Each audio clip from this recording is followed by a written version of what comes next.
만약입니다.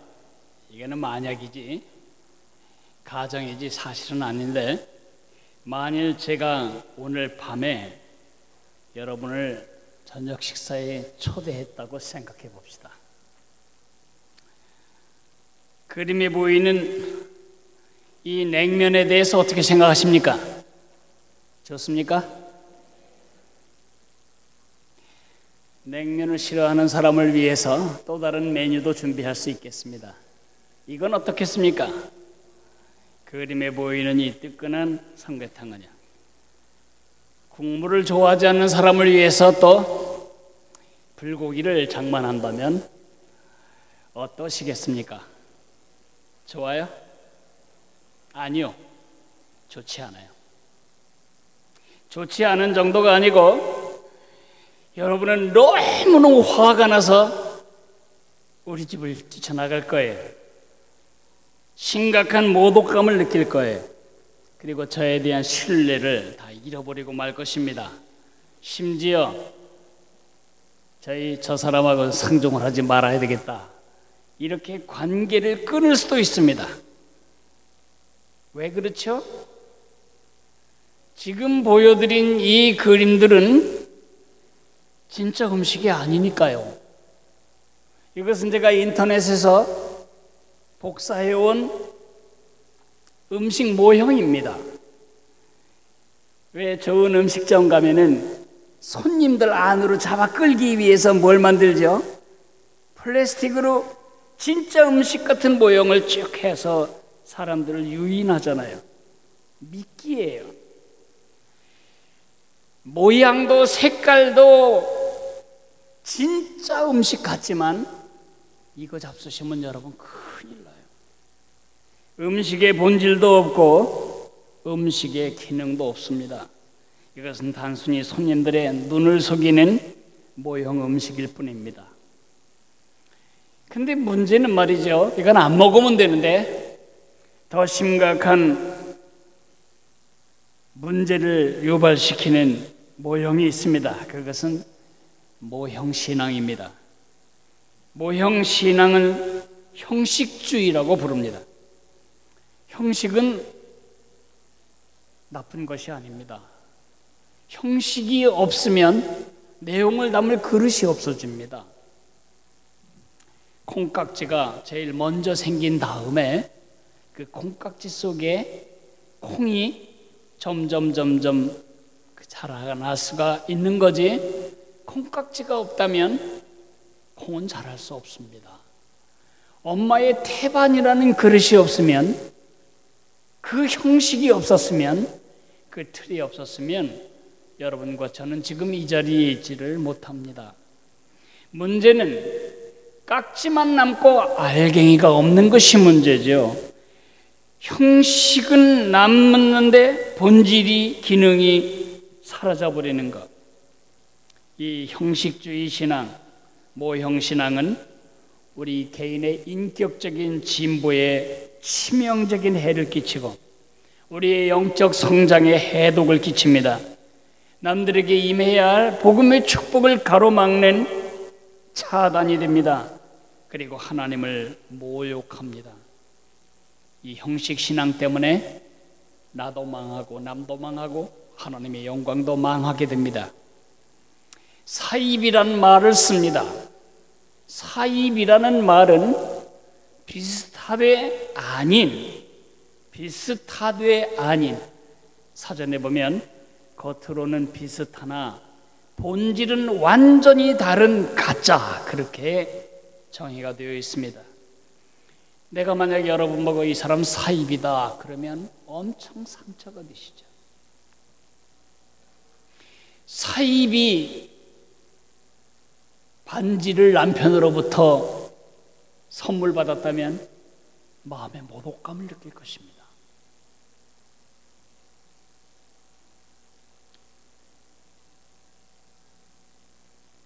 사입이는 나 자신과 남과 하나님께 상처를 줍니다.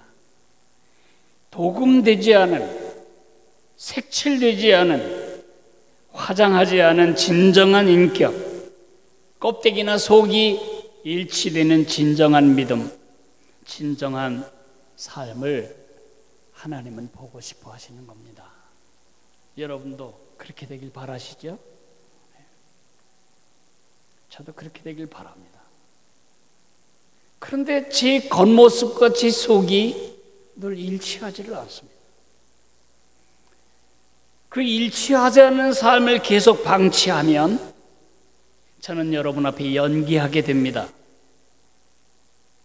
저는 여러분을 욕되게 하고 하나님을 욕되게 하는 모형 신앙인이 될 수밖에 없겠습니다. 어떻게 해야 도금되지 않은, 채색되지 않은, 화장빨로 예쁘게 보이지 않는 본질과 기능이 살아있는 진정한 신앙인, 그런 신앙인의 인격과 믿음과 삶을 살 수 있을까?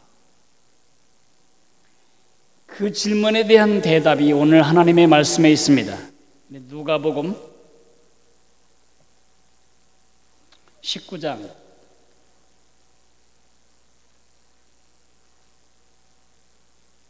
45절부터 20장 18절까지 읽겠습니다.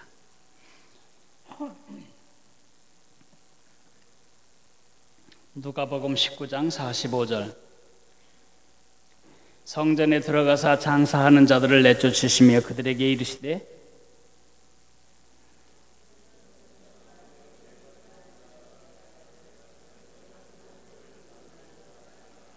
예수께서 날마다 성전에서 가르치시니 대제사장들과 서기관들과 백성의 지도자들이 그를 죽이려고 꾀하되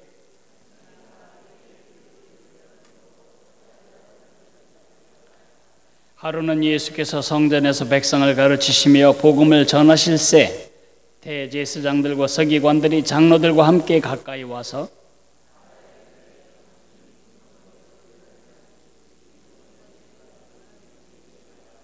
대답하여 이르시되 나도 한 말을 너희에게 물으리니 내게 말하라. 그들이 서로 의논하여 이르되 만일 하늘로부터라 하면 어찌 그를 믿지 아니하였느냐 할 것이요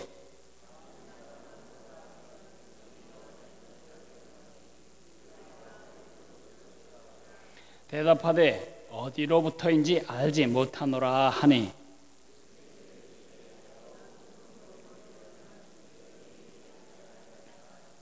그가 또 이 비유로 백성에게 말씀하기 시작하시니라. 한 사람이 포도원을 만들어 농부들에게 세로 주고 타국에 가서 오래 있다가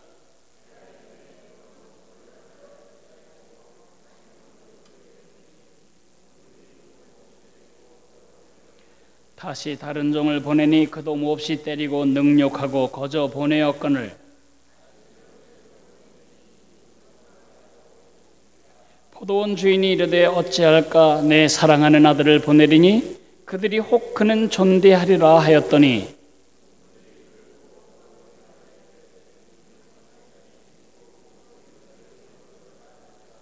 포도원 밖에 내쫓아 죽였느니라. 그런즉 포도원 주인이 이 사람들을 어떻게 하겠느냐?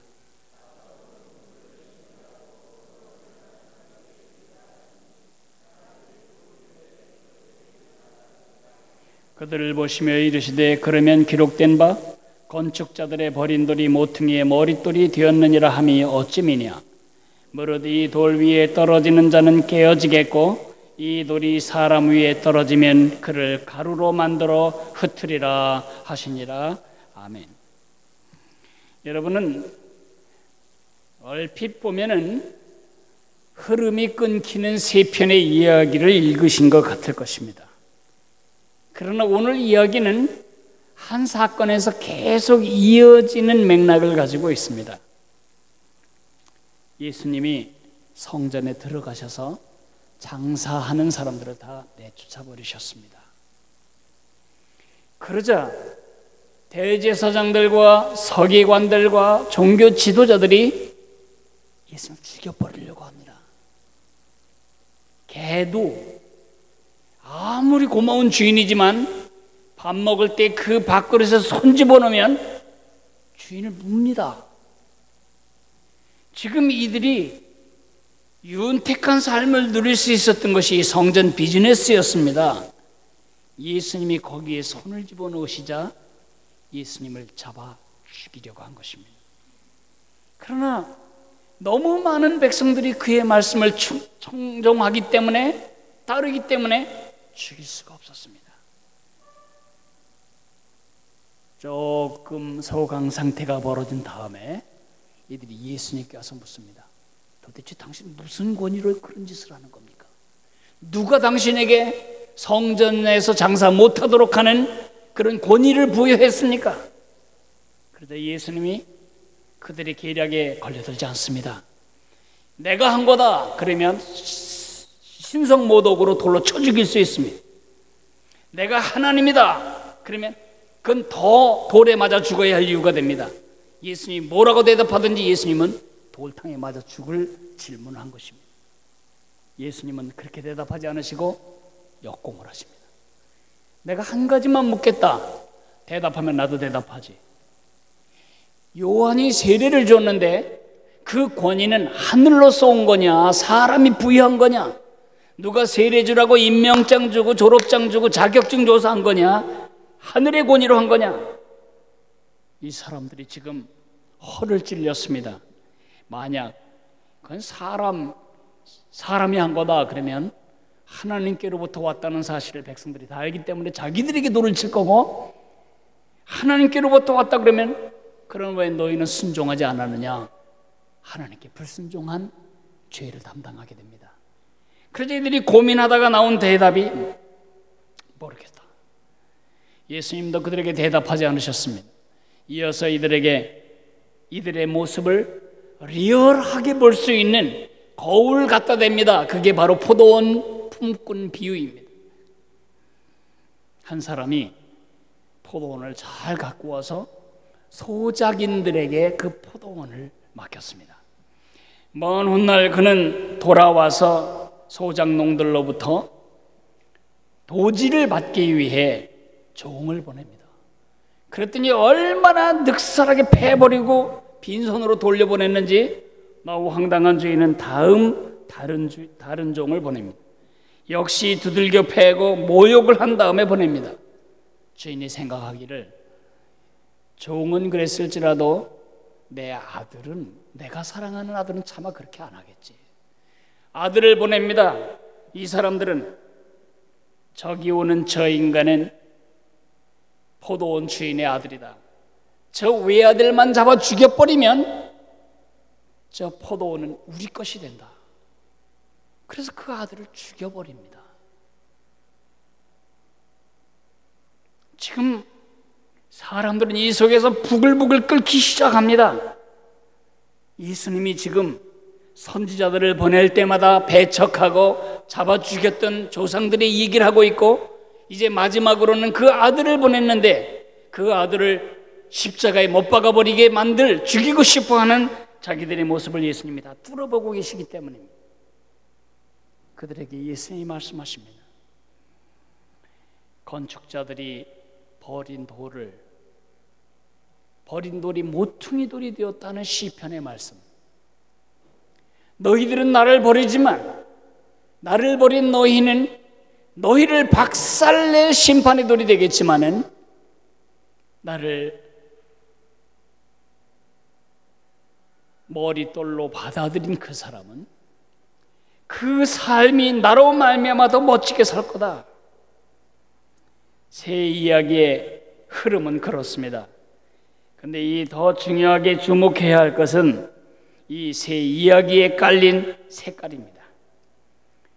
유대 지도자들의 형식주의 신앙, 유대 지도자들이 가졌던 모형 신앙이 이 새 이야기에 깊이 배어 있습니다. 유대 지도자들은 겉보기에는 하나님을 사랑했습니다. 아주 경건했습니다. 제사를 얼마나 소중히 여겼는지 모릅니다. 하나님의 방식대로 예배하기 위해 얼마나 주의했는지 모릅니다. 하나님의 권위에 얼마나 헌신했는지 모릅니다. 하나님의 이름이 헛되이 물려질까 봐 얼마나 조심스러워하는지 모릅니다.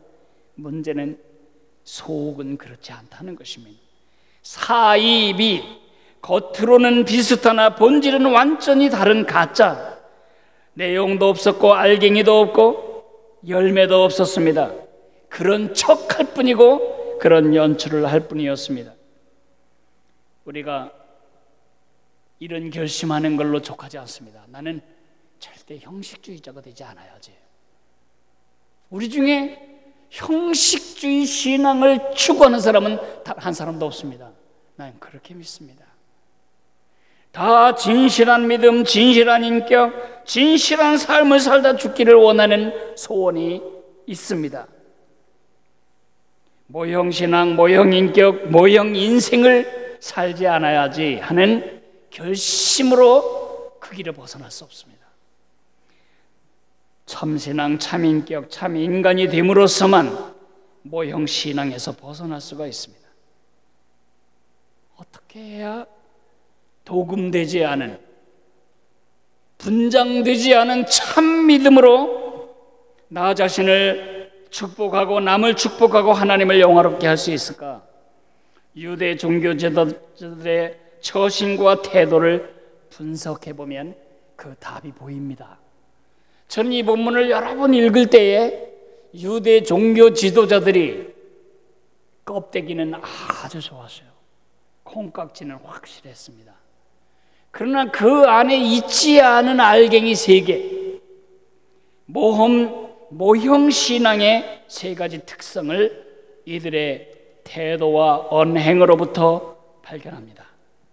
그 3가지가 뭐가 빠졌냐? 마음이 없습니다. 마음이 그 안에 담겨 있지 않습니다. 제사를 했지만 하나님을 사랑하는 마음은 그 안에 있지 않습니다. 성전을 사랑했지만 성전에서 하나님을 경배하는 참된 경외감은 없습니다. 이 마음이 싹 빠져나간 껍데기만 경영하고 있는 것입니다. 두 번째는 순종이 빠져 있습니다.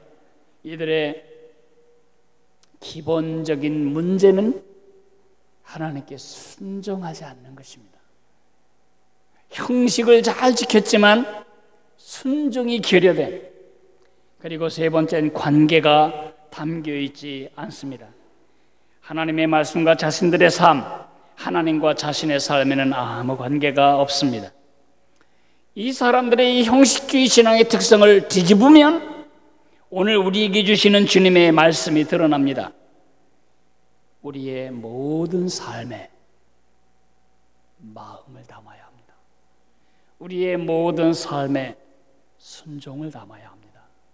우리의 모든 삶에 관계를 담아야 합니다. 우리가 언제 어디서 누구와 무슨 일을 하든지 주님을 향한 사랑의 마음이 이 가슴에 담겨져야 하고, 언제 어디서 누구와 무슨 일을 하든지 주님을 향한 그의 왕되심에 대한 순종이 우리 삶에 배어야 하고, 언제 어디서 누구와 무슨 일을 하든지 내가 주님과 관계하고 있다는, 주님과 관련된 삶을 살고 있다는 것을 늘 생각하며 살아야 합니다. 마음을 담으십시오. 유대 종교 지도자들의 가장 큰 문제는 그들의 신앙 형식에 그들의 마음이 담겨 있지 않았다는 것입니다. 오늘날 유행 전염병처럼 번지고 있는 모형 신앙의 문제는 그 신앙의 형식에 그 마음이 담겨져 있지 않다는 것입니다. 로봇에는 기능이 있습니다. 로봇가 청소합니다. 집 비워놓고 가도 돌아다니며 구석구석 먼지 빨아내고 닦아내는 청소 로봇도 있습니다. 그러나 그것은 전기를 꽂아놨기 때문에, 충전되었기 때문에 하는 것이지 정말 주인을 사랑해서 하는 것은 아닙니다. 누구도 청소 로봇한테 와서 고마워하거나 저녁을 한번 사거나 감사 땡큐 카드를 쓰는 사람은 아무도 없습니다. 왜냐하면 마음이 없으니까요.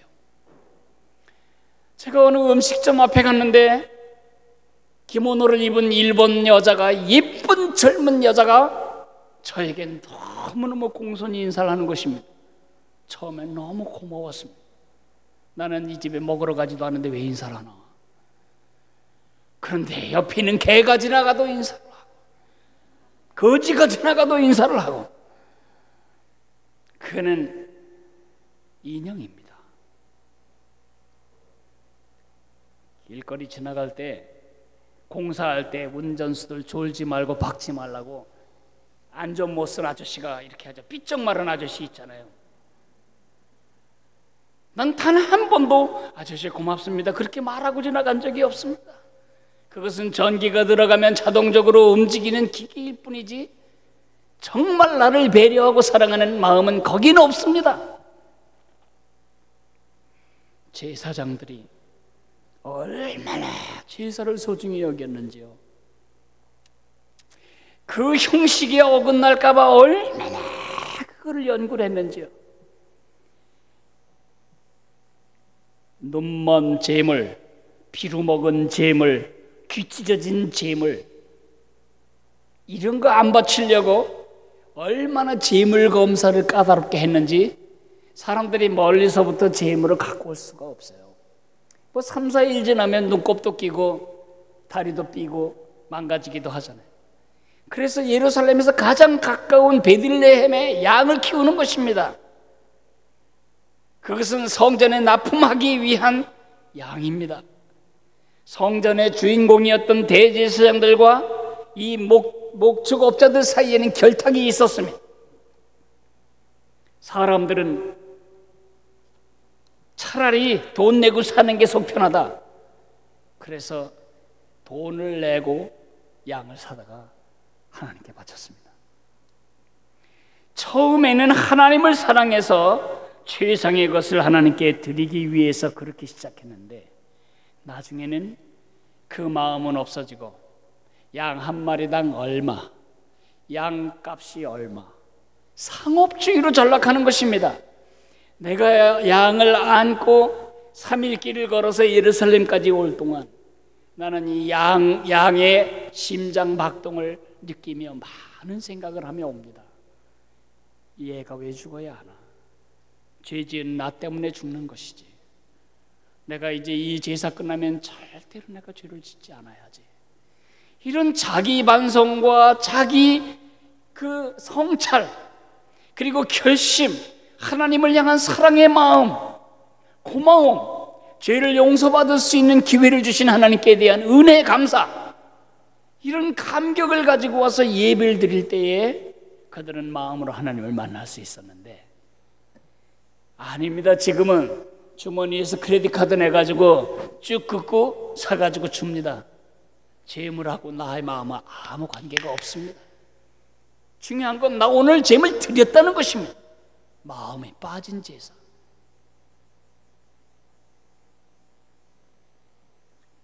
이번 6월절에는 얼마나 많은 양을 팔을 수 있을까? 전부 돈으로 먹이사슬이 이루어진 이런 성전 제사에 대해 우리 예수님은 역겨우셨습니다. 제사가 형식이 되어버리고 상업이 되어버렸습니다.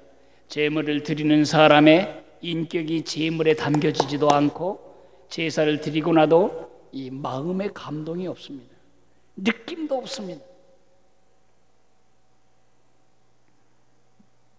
그거 아세요? 추석날이 주일인 경우에 사람들이 그 연휴를 맞아서 멀리 놀러 가야 되는데 문제는 제사를 드릴 수 없잖아요. 그래서 어떻게 하냐면 제사상 있잖아요. 이 상이 부러지도록 차린 그거를 인쇄를 해가지고 갖다가 호텔방에다 놓고 그 앞에 절하는 모습 언젠가 보신 적이 있을 거예요.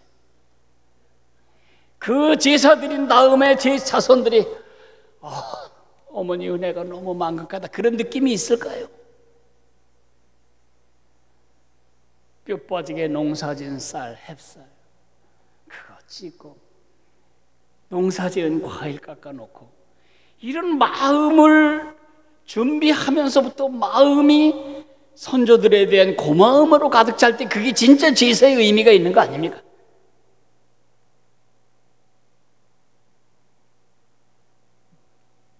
정도 없고 느낌도 없어. 제사를 제사 제도를 세우신 분은 하나님이십니다. 제사를 통해 하나님께 나올 길을 열어주신 분이 하나님이십니다. 그런데 이 제사가 형식으로 전락해버릴 때, 마음이 쏙 빠진, 마음이 증발이 되어버린 제사를 통해서 하나님이 역겨우셨습니다. 그 백성들이 드리는 제사의 구역질을 느끼시면서 이렇게 말씀하십니다. 이사야서 1장, 여호와께서 말씀하시되 너희의 무수한 제물이 내게 무엇이 유익하뇨? 나는 순양의 번제와 살찐 짐승의 기름에 배불렀고 나는 수송아지나 어린 양이나 염소의 피를 기뻐하지 아니하노라. 헛된 제물을 다시 가져오지 말라. 분향은 향 태우는 것, 분향은 내가 가증히 여기는 바요, 월삭과 안식일과 대회로 모이는 것도 그러하니 성회와 아울러 악을 행하는 것을 내가 견디지 못하겠노라. 내 마음이 너희의 월삭과 정한 절기를 싫어하나니 그것이 내게 무거운 짐이라. 내가 지기에 곤비하였느니라. 나 정말 피곤하다. 너희 제사 때문에 나 정말 지겨워 죽겠다. 그런 말이죠. 말라기 1장, 만군의 여호와가 이르노라. 너희가 내 제단 위에 헛되이 불사르지 못하게 하기 위하여 너희 중에 성전문을 닫을 자가 있었으면 좋겠도다. 내가 너희를 기뻐하지 아니하며 너희가 손으로 드리는 것을 받지도 아니하리라. 진품과 유사품이 있습니다. 뭉크의 절규라는 작품이 있었죠. 이렇게 그게 1770억 원에 경매되었습니다. 그림 한 장이 1770억이에요. 이렇게 비싼 그림은 반드시 위작들이 많이 나오게 되어 있습니다. 그러면 이 진짜 그림과 위작 그림의 차이는 무엇일까요? 진짜는 잘 그리고 위작은 잘 못 그렸을까요? 아닙니다. 우리같이 평범한 사람들이 보면 어떤 게 진짜인지 모릅니다. 특별히 한국에서 만들어지는 짝퉁은 세계적으로 유명해서 현지의 진품 메이커들이 구분할 수가 없습니다. 그래서 다른 나라 짝퉁은 문제 삼지 않습니다. 그냥 봐도 짝퉁인 건 누구나 아니까. 대한민국 메이드 인 코리아 짝퉁은 전 세계가 시비를 겁니다. 진짜보다 더 잘 만든 짝퉁도 있으니까요. 그러면 이 짝퉁과 진품 사이의 차이는 무엇일까요? 진짜 예술품과 그것을 모사한 모사품의 차이는 무엇일까요? 그것은 질만 가지고 말할 수 없습니다. 마음입니다. 그 작가의 혼이 쏟아부어져 있고 열정이 쏟아부어져 있고 그의 삶의 눈물과 고통과 그의 마음의 희열이 다 쏟아져 넣어진 이것은 진품입니다. 그러나 작가의 애정도 열정도 고민도 번민도 작가로서의 가슴도 없이 오직 하나 있는 것, 돈 많이 벌려는 탐욕밖에 없는 것은 그것은 가짜입니다. 제작자의 인격과 생명이 담겨 있지 않습니다. 우리가 얼마나 잘 속아 넘어갑니까? 그렇게 잘 속아 넘어가는 우리마저도 누군가가 우리한테 마음에도 없는 말을 하면 우린 역겹습니다. 립 서비스하네. 사랑한다고? 네가 어제 다른 여자 만나는 거 내가 다 봤는데 난 네가 좋은 게 아니고 네 지갑이 좋은 거다. 저 둘이 지금 서로 웃고 말하지만은 뒤쪽에서는 서로 씹고 있습니다. 마음에도 없는 선물을 받을 때 얼마나 그게 지겹습니까? 마음에도 없는 칭찬과 인사를 받을 때 우린 기분이 나쁩니다. 하물며 하나님이, 중심을 다 보시는 하나님이 마음에도 없는 찬송, 마음에도 없는 예배, 마음이 실리지 않은 기도, 마음이 와닿지도 않는 그런 성경, 하나님이 기뻐하실 거라고 믿으십니까? 마음을 담읍시다. 찬송을 부를 때에 마음이 실리지 않았으면 노래고, 마음이 실려 있으면 진짜 그 가사의 그 가사의 내용과 내 마음이 일치되면 그건 찬송입니다. 가사는 그런데 내 마음이 그렇지 않다면 그건 노래입니다. 1년 365일 한 번도 찬송을 못 부르고 지나갈 수도 있습니다. 저는 진짜 찬송을 부르고 싶은데 4절 찬송이 끝나기 전에 얼마나 자주 그 찬송이 노래로 갔다가 찬송으로 갔다가 왔다 갔다 하는지 모릅니다. 내가 하나님을 사랑하는 마음이 없이 헌금을 한다면 그 헌금은 적선입니다. 하나님 구제하는 것입니다. 성금 내는 것입니다. 헌금과 성금은 다른 것입니다. 내 마음이 전혀 실리지 않은 채 예배 끝나는 순서로 하늘에 계신 우리 아버지 이름이 거룩히 여김을 받으시며 나라의 마음이시며 뜻이 하늘에서 이룬 것 같이, 그는 주문입니다. 우리 언제 어디서 무슨 일을 하든지 하나님을 사랑하는 우리 마음에 진심을 실는 그것을 계속해서 연습해야 합니다. 마음을 담으십시오. 이제는 빈말 하지 마십시오. 누구에게 칭찬을 해도 이 가슴을 실은 칭찬을 하십시오. 누구에게 땡큐 카드 하나를 보내도, 누구에게 격려 문자 하나를 보내도 거기에 여러분의 온 마음을 실어서 보내십시오. 이렇게 모든 삶에 내 마음을 실는 연습을 할 때 우리는 도금하지 않은 인격을 갖게 됩니다. 진짜 그 사람이 됩니다.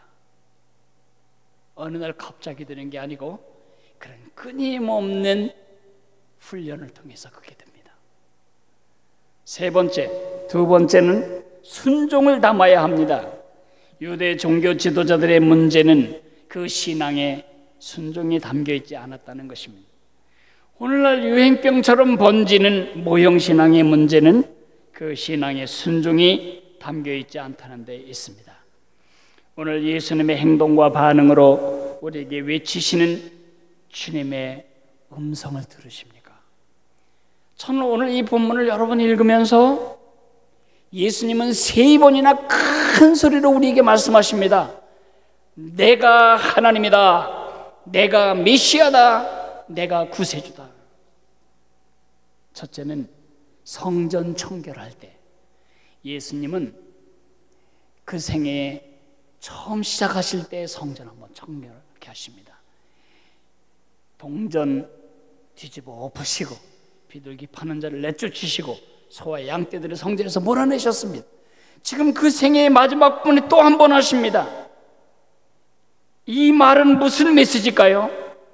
나는 이 성전이 상징하는 바로 그 메시아다. 내가 바로 그 메시아다. 너희들은 지금 나를 나타내어야 할 모형인 성전을 지금 왜곡시키고 있다. 둘째로 제사장들이 시비를 겁니다. 무슨 권위로 이런 일을 하는가? 그럴 때 예수님이 세례 요한의 이야기를 들은 것은 뭐죠? 나도 세례 요한과 똑같은 하나님의 권위로 이 일을 하는 거다. 내가 하나님이다. 세 번째로는 포도원 비유를 통해서 노골적으로 예수님이 누구신지를 보여줍니다. 나는 그 주인의 아들이다. 하나밖에 없는 사랑받는 아들이다. 너희들이 지금 잡아 죽이려고 하는 바로 그 하나님의 아들이다. 3번씩이나 예수님은 자신이 하나님이신 사실을 이야기했지만 이 최상 최고의 권위에 대해 종교 지도자들은 거부합니다. 순종하기를 거부하고 그를 잡아 죽이려고 합니다. 이들이 얼마나 종교적이었습니까? 그렇게 많은 기도, 그렇게 많은 성경 연구, 그렇게 많은 제사. 그러나 정작 그 많은 기도의 대상, 그 많은 성경이 말하는 예수, 그 많은 제사의 실체이신 예수님이 왔을 때 그 예수님을 죽여 없애려고 합니다. 마태복음 23장에 보면 이런 말씀이 있습니다. 맹인된 인도자여, 하루살이는 걸러내고 낙타는 삼키는도다. 정작 하나님께 순종하는 죄, 불순종하는 죄는 밥 먹듯이 지으면서 안식일에 침을 땅에 뱉는가 바위에 뱉는가, 안식일에 미리삭을 까먹는가 안 먹는가, 이런 아주 하루살이 같은 몇 가지를 지켜내고 있는 이들을 예수님이 질책하시는 것입니다. 이들은 그 작은 하루살이 같은 규칙을 걸러내면서 스스로 착각합니다. 나는 거룩하다. 나는 의롭다. 나는 하나님이 기뻐하실 거다. 혹시 여러분 중에 이렇게 생각하는 분 안 계시겠죠? 나는 술도 안 먹는다. 난 담배도 안 빤다. 고로 나는 거룩하다. 하루살이입니다. 여러분의 건강과 여러분의 복지를 위해서 금한 것이지 그것 때문에 여러분이 거룩해지고 의로워지는 것은 아닙니다. 주님께 불순종하는 아주 강팍한 가슴을 가지고 있으면서 술 안 먹은 것으로 여러분의 자격을 주장하시려고 합니까? 그런 사람이 없겠지요. 저는 언젠가도 말씀드렸습니다마는 영국 여왕을 보면 처량한 생각이 듭니다. 난 단 한 번도 이 어르신이 부러운 적이 없습니다. 50여 개 나라, 아프리카 대륙의 대부분의 나라들과 수많은 전 세계의 나라들, 빅토리아 여왕 시대의 영국령이었던 모든 나라, 이 50여 개의 연방들은 그들의 최고의 권위를 엘리자베스 2세 영국 여왕에 둡니다. 실상 그렇습니까? 아닙니다. 말만 그렇습니다. 폐하. 그렇지만 누구도 이분에 순종하는 마음은 없습니다. 아이러니가 우리 속에도 있습니다. 찬송합니다. 예수는 왕이시라고, 예수는 주라고, 모든 무릎을 그 앞에 꿇어야 할 왕이시라고. 그러나 내 주권과 방해되면 언제라도 우린 불순종합니다. 말씀을 들을 때는 아멘합니다. 그러나 아멘으로는 화답하지만 순종으로 화답하지를 않습니다. 현실적인 계산에 맞지 않으면 언제라도 예수님의 말씀은 다음으로 미뤄지거나 접습니다. 부모 여러분, 오렌지 가정 예배를 드리십니까? 잘하는 겁니다. 오렌지 카드를 사용하십니까? 정말 잘하는 겁니다. 그런데 별 차이가 없다고 느껴지십니까? 가장 중요한 것은 예배 순서, 오렌지 카드를 사용해서 그 형식을 따라가는 것, 그것이 아니고 가장 중요한 것은 그 안에 담겨져 있는 여러분의 순종의 모델입니다. 예, 그리하겠습니다. 주님께 순종하기 위해 여러분이 보는 손해를 아이들이 목격하고 있습니까? 주님의 말씀에 순종하기 위해서 여러분들이 지금 지불하고 있는 대가가 여러분 아이들에게 목격되고 있다면 여러분은 진짜로 오렌지 에너지를 만들어내고 있는 것입니다. 그러나 순종이 결여된 그 어떠한 종교적인 열정도 형식에 불과합니다. 말은 항상 예예 그러는데 말 피둥피둥 안 듣는 자식 보면 여러분 신뢰가 안 가지요. 그 자식의 모습이 내 모습이 아닐지 한번 생각해 보자는 거죠. 순종을 담으십시오. 언제 어디서 누구와 무슨 일을 하든지 그리하겠습니다. 그걸 연습하세요. 죄 짓는 일이 아닌 한 항상 수용하고 순종하는 체질을 갖고 갈 때에 여러분은 겉과 속이 같은 사람이 됩니다. 순종하지 않으려고 하니까 연출하는 거고 연기하는 것입니다. 내가 지금 말이 많다 그러면 순종하고 싶지 않은 증거입니다. 순종에는 많은 말이 필요 없습니다. 세 번째는 관계를 담아야 합니다. 유대 종교 지도자들의 문제는 그 신앙 형식에 관계가 담겨져 있지 않았습니다. 오늘날 유행병처럼 번지고 있는 모형신앙의 문제가 바로 그것입니다. 그 신앙에 관계가 담겨져 있지 않습니다. 그 예수님의 권위를 설명하려고 포도원 농부들의 비유를 예수님이 말씀하신 후에 성경 구절 하나를 인용하십니다. 건축자들의 버린 돌이 모퉁이의 머릿돌이 되었느니라. 여기에 건축자들이 쓸모없어서 돌 하나를 버려버립니다. 아무짝에 쓸데없네. 그런데 이 건축자들이 버린 돌이 오히려 모퉁이의 머릿돌이 되었다.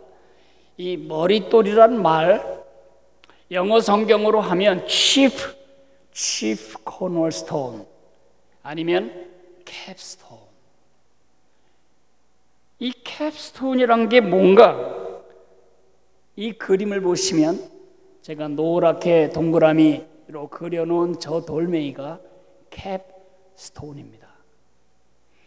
저 돌멩이 하나가 빠져나가면 모든 구조가 전부 무너지게 되어 있습니다. 지금이야 이제 세멘트가 굳었으니까 괜찮겠지만 무너집니다. 왜 무너지죠? 저 조그만 돌 하나에 모두 연결되어 있기 때문입니다. 다음 그림을 보면 더 분명해집니다. 돌을 쌓는데 제가 하얀 화살표로 표시한 저 돌을 뽑아버리면 알치를 이루었던 저 모든 돌들은 다 무너지고 맙니다. 모든 에너지가 모든 힘이 다 거기에 연결되는 것이 코너스톤, 캡스톤입니다. 예수님이 정말 내 삶의 캡스톤인가?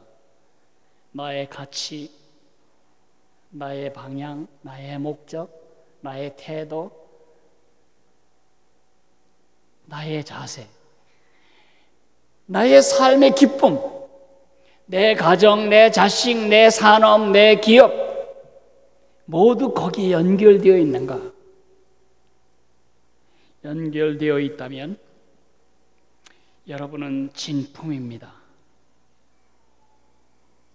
거라사인 땅이 귀신처럼 예수님 내가 당신 누군 줄 아는데 당신은 하나님이십니다. You have nothing to do with me. 그러나 당신은 나와 무슨 상관이 있습니까? 나와 아무 관계가 없다고 말하는 게 귀신입니다. 예수 안 믿는 사람은 예수님의 존재를 부인하는 사람이 아닙니다. 스님들도 예수님을 인정합니다. 그러나 예수님과는 아무 관계가 없는 것이 그것이 불신입니다. 내 모든 삶이 그분께 연결되고 살아계신 예수님에 의해서 유지되고 그분이 중심을 잡아주시고 그분이 기준이 되는 삶을 살고 있는가? 여러분의 예수님과의 관계의 밀도는 얼마나 됩니까? 골다공증처럼 푸석푸석거리고 있지는 않습니까? 인절미처럼 찰진 관계가 되고 있습니까? 부부싸움한 부부관계처럼 서먹한 관계는 아닙니까? 서운한 가슴으로 예수님을 만나고 있지는 않습니까? 두려워 예수님이 두렵진 않습니까? 그 옛날 출애굽했던 이스라엘 백성들처럼 제발 하나님 우리에게 직접 말하지 말게 해줘. 우리 하나님 만나고 싶지 않아요. 당신이 대신해서 우리에게 얘기해 주세요. 그런 마음은 아닙니까?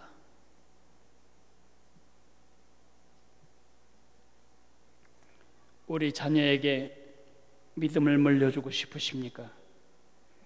술 절대 안 돼. 담배 절대 안 돼. 물론 나쁜 삶의 습관은 끊어야 합니다. 그러나 술 안 먹고 담배 안 피는 가문을 만드는 것이 진정으로 우리가 소망하는 것입니까? 주일날 교회 와서 예배 때우고 오늘 콰이어 타임 내가 때웠으므로 오늘 내가 안전할 거다. 이런 형식만 남고 주님과의 관계는 다 증발되어 버린 이런 뺏상 마른 사막 같은 믿음을 우리 아이들에게 물려주어서는 안 됩니다. 주님을 사랑하기 때문에 주님이 주신 내 삶이 사랑스럽고, 주님이 사랑스럽기 때문에 주님이 주신 내 아내가 소중하고, 주님을 사랑하기 때문에 주님이 주신 내 삶의 순간들이 의미가 있는 그 관계가 주는 감동을 여러분 자녀들은 지금 느끼고 있습니까? 목격하고 있습니까? 말씀을 제가 정리하면서 제가 여러분에게 자기주도적 경건이란 단어 하나를 소개하고 싶습니다. 앞으로 몇 번 제가 더 이야기를 하겠는데 우리 한국 학생들은 엄청나게 공부합니다. 정말 4당 오락 4시간 자면 떨어지고 붙고 5시간 자면 떨어진다. 학원 끝나면 또 학원 또 끝나면 학원. 지금 대한민국 제2세대들의 문제가 무엇입니까? 자기 주도적 학습 능력을 잊어버렸다는 것입니다. 학원에서 나올 문제 쪽집게 문제 가르쳐 줍니다. 선생님이라면 반드시 물을 시험 가능성 있는 문제를 집중적으로 풀어갑니다. 그래서 학생들은 이렇게 생각합니다. 좋은 학원에 다니는 것이 내 실력이라고. 착각하면 안 됩니다. 그래서 자기주도적 학습이 없습니다. 대학을 들어가는 순간부터 공부하지 않습니다. 그 애써서 죽을 고생하고 서포트 받아서 대학 들어가 놓고는 그때부터 토익 공부합니다. 토플 공부합니다. 고시 공부합니다. 자기주도적 학습이 없습니다. 문제는 우리가 이런 분위기 속에 살다 보니까 자기 주도적 경건의 능력을 잃어버린 것입니다. 좋은 교회 다니면 내가 좋은 신앙입니까? 좋은 설교 들었다는 것이 내가 좋은 경건, 능력을 가졌다는 것과 일치합니까? 아무 관계 없습니다. 속아서는 안 됩니다. 좋은 예배 드리고 가슴이 뭉클했다. 그것이 여러분의 영성입니까? 큰 교회 다닌 것이 여러분의 큰 믿음을 보증하는 것입니까? 진실한 목회자의 양육을 받는다는 것이 여러분의 진실성을 담보하는 것입니까? 아무 관계 없습니다. 경건은 편성되지 않습니다. 경건은 올라타는 것이 아닙니다. 경건은 모두 내가 주님과 개인적으로 갖는 활동입니다. 내 마음을 담아야 합니다. 내 순종을 담아야 합니다. 그리고 내 인격적인 관계를 담을 때 여러분의 믿음은 참 믿음이 됩니다. 여러분의 찬송은 주님이 기뻐하실 참 찬송이 됩니다. 그런 참 찬송을 부르고 참 예배를 드리고 참 경건을 행사할 때마다 여러분의 인격은 영원토록 변질되지 않는 순금반지 같은 그런 참된 인격이 될 것입니다. 저는 그렇게 살고 싶습니다. 여러분도 그렇게 살고 싶으십니까? 같이 기도합시다.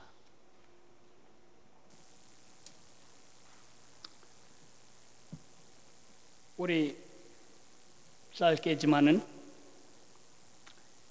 주님, 제가 본질도 기능도 다 증발된 모형 음식 같은 그런 신앙생활을 주 앞에 하지 않도록 불쌍히 여겨주십시오. 이제는 제가 주님이 내 삶의 진정한 왕이시라는 사실을 알고 늘 모든 일에 마음을 쏟는, 마음을 담는, 순종을 담는, 관계를 담는 삶을 훈련해 나가겠습니다. 우리 그렇게 주님 앞에 우리의 결심을 그리고 우리의 부족을 아뢰는 시간을 갖겠습니다. 같이 기도하겠습니다. 사랑하시는 주님, 불쌍히 여겨주시옵소서. 주님,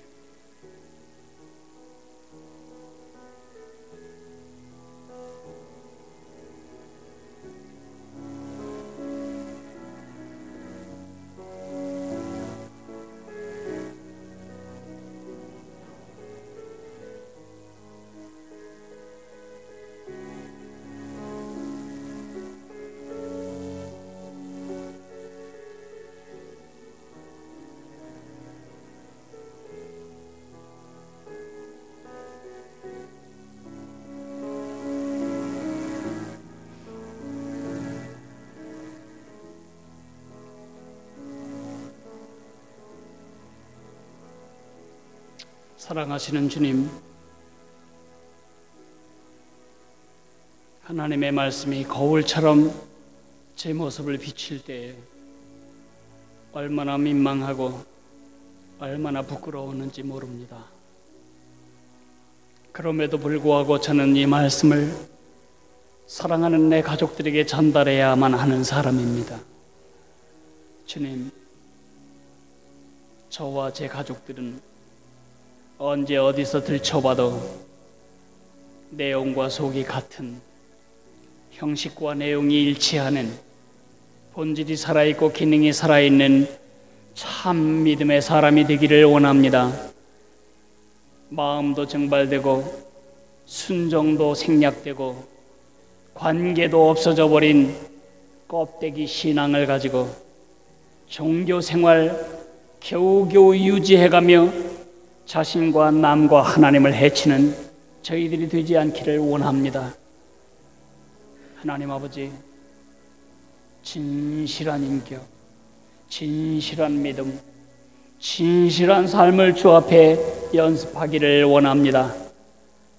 하나님, 이날 이후 우리의 말이, 우리의 생각이, 우리의 처신이 그 껍데기 속에 본질을 채워가는 그런 진실한 하나님의 사람으로 서가도록 복을 주옵소서. 우리가 그렇게 결심하지만 우리 힘으로 그 일이 되지 않는 깊은 좌절을 우리는 너무 많이 경험했습니다. 성령님, 우리를 붙잡아 주옵소서. 예수님 이름으로 기도했습니다. 아멘.